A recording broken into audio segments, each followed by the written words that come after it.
iyadoo Soomaaliya ay qayb ka tahay dalalka uu kusoo laba kacleeyay cudurka safmarka ah ee COVID-19 isla markaana 7 bukaan oo cusub hadda lagu dabiibayo isbitaalka Martini ayaa mas'uuliyiinta wasaaradda caafimaadka iyo maamulka isbitaalada Martini Banaadir iyo Daynile waxay sariiro loogu talagalay qaybta gargaarka degdega ah ee la tacaalida safmarka COVID-19 kala wareegeen hay'adda BAG oo ka shaqeysa adeegyada caafimaadka isla markaana caawisa isbitaalo kala duwan agaasimaha isbitaal Martini Dr. Cabdirasaaq Yuusuf Axmed iyo agaasimaha guud ee hay'adda BAG ee Soomaaliya Cabdullaahi Yuusuf Maxamed ayaa ka hadlay muhiimadda qalabkan iyo waxa loo isticmaali doono hay'adda BAG oo ah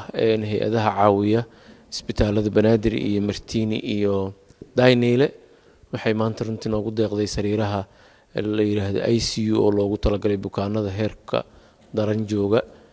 in lagu caawiyo oo sariiro casri ah waxay ku soo aadaysaa runtii marxalad wasaaradda iyo dalka dhan loo diyaar garoobayo ilaahay naga haayay hirka labaad ee COVID-19 iyadoo isbitaalka dad aad u xanuunsan oo COVID qaba ay jiifaan oo laga soo daadguriyay qaarkood gobolada dalka evacuation looga soo sameeyay marxaladda 7 qofood isbitaalka u jiifta coronavirus una baahan critical care sidoo kale isbitaalka Banaadir oo diyaar u ahaa isagana inuu qaabilo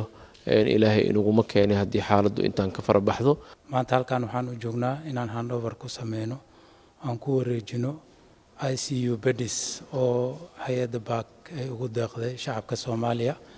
inaan ku wareejino isbitaalada waaweyn oo anaga aan ka shaqeyno gobolka Banaadir ku yaalaan isbitaal Martinle iyo isbitaal Banaadir iyo isbitaal Daynile kuwaasoo sida agaasimaha hadda ka dhawaajiyay ahaayeen